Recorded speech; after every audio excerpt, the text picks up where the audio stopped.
Ես որ կարանայի ինչ որ ասենց մի հատ կպպզեի սիրուն, որ ասեի բարու ձեզ ժողովուրդ։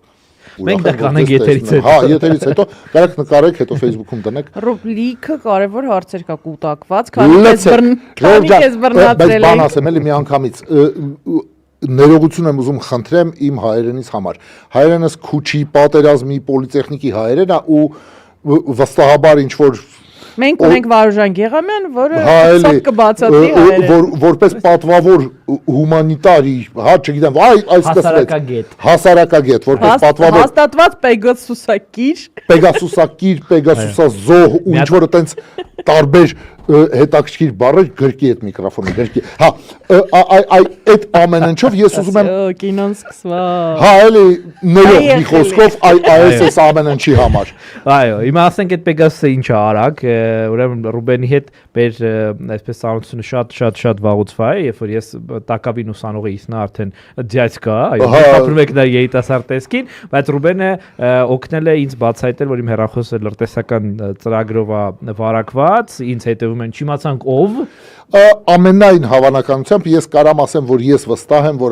որ ադրբեջանցիք եւ Ռուբեն օգնեց ինձ եւ լիքը այլ մարդկանց ազատվել նաեւ թվային այդ վերահսկողության այդ փուլի գոնե ուրեմն իրավիճակից եւ ստեղից եմ ուզում որ սկսենք, հա։ 2000 դա տեղի ունեցել 2022 թվական Ռուբ 22 թվականին հայտնաբերել ենք, եթե ես ճիշտ եմ հիշում 21-ի այո վարակման կարող ասխալվեմ, բայց 21-ի մարտն էր ոնց որ թե։ Երկու հատ էր եղել, մարտ եւ հունիս։ Հիմա, եթե դու համեմատես 2021 թվականի Հայաստանը, 2025 թվականի վերջի Հայաստանի հետ, թվային վերահսկողության տեսանկյունից, մենք որտեղ ենք գնացել ենք շատ ավելի մոտեցել ենք պայմանական Հյուսիսային Կորեա, թե գնացել ենք դեպի ազատություն։ Թե մի ասա, գնացել ենք դեպի, ես չի ասի Հյուսիսային Կորեա, որովհետեւ Հյուսիսային Կորեայում այդ կարգի ինտերնետ չկա։ Ոչ թե ինտերնետ, այլ հա բարձակարծրատիպային, բայց մենք մոտեցել ենք լավ ենք մոտեցել ժամանակակից Չինաստանին։ Ու մենք պետք է հասկանանք, որ ժամանակակից Չինաստանը Այսինքն շատացել ենք, թե չէ, տեխնոլոգիաների կիրառումը ու ընդհանրապես, հա, այդ ճնշման մեխանիզմները, որոնք գոյություն ունեն աշխարհում, մենք շատ ենք մոտեցել չինական մոդելին։ Մեզ չինական մոդելից իրականում ճամփա ունենք անցնելու, առաջինը դա մեծ firewall-ն է, ինտերնետի վերահսկման, ինտերնետի տրաֆիկի վերահսկման ու ինտերնետի տրաֆիկի արգելափակման մեխանիզմները։ Այսինքն որ չկանանք ինչ-որ բաներ մտնենք։ Հա, որ օրինակի համար որ պատկերացնես, հա, Չինաստանում չկա Google։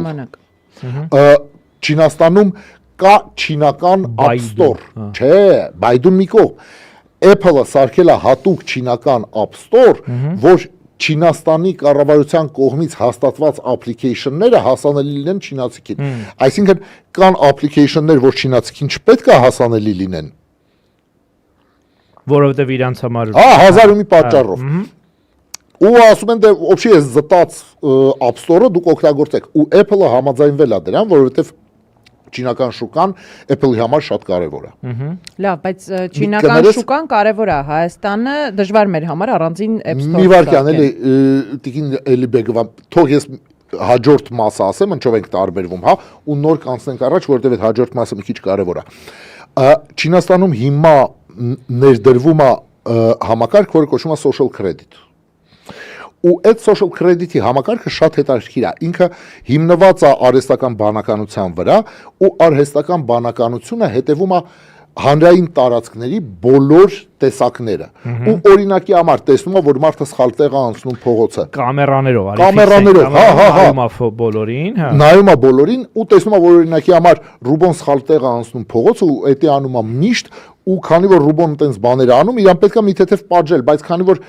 ոչ միլիցիայի այդ ամեն ինչը տեսել ոնց է Ռուբոնը անցնում, այդ բոլոր բաները չկան, իրան մի թեթև social credit-ից կտրում են։ Այսինքն Ռուբոն 100%-անոց լավ քաղաքացուց դառավ 99.5%-անոց լավ քաղաքացի ու եթե այտենց իջնի, մեկ էլ սկսվում են պատիժները։ Օրինակի համար, մարդուն, որը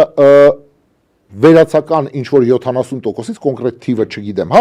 social credit-ը իջնում է, իր երեխեքին լավ դպրոց չեն ընդունում։ Վարկ չի կարա վերցնի, Չէ, վարկը էլ է, չէ, շատ ավելի հետաքրքիր բաներ կա։ Չինաստանում իրան չեն ծախում սամալյոտի տոմս։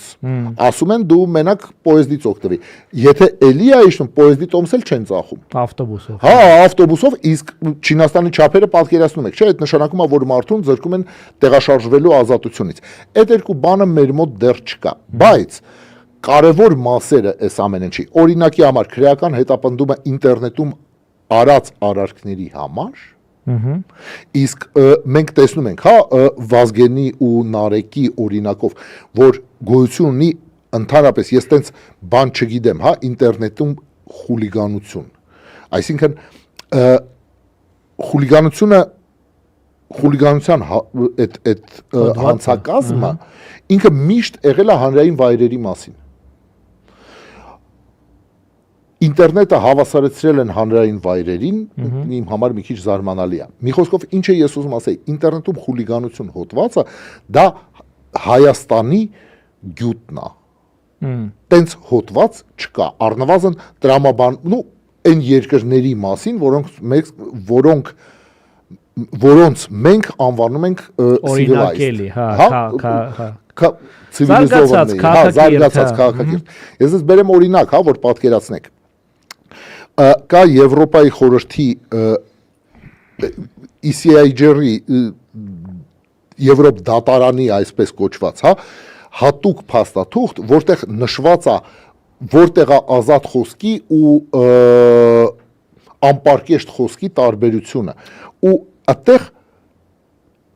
բացահայտ ասվում է, որ անպարկեշտ խոսքի համար չի կարող լինի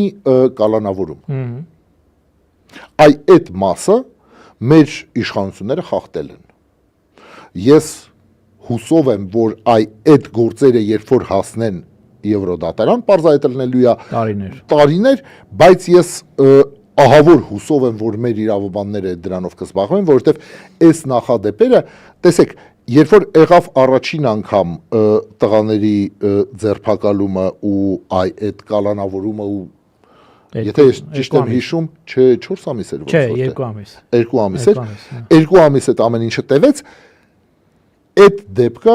տեղ գտավ Freedom of the Net report-ում, Freedom House-ի Freedom of the Net report-ում, որտեղ բացահայտ ասվում էր, որ մարդկանց կալանավորել են հենց ինտերնետում ազատ խոսքի համար։ Ու դա եղավ շատ մեծ խնդիր Հայաստանի համար ու հուսով եմ այս զարգացումները, որ մենք հիմա տեսնում ենք, այս ամեն ինչը էլի է տեղ գտնելու այդ report-ում ու հուսով եմ, որ մեր իշխանությունների վրա կլինի արտաքին ճնշում այդ հարցով։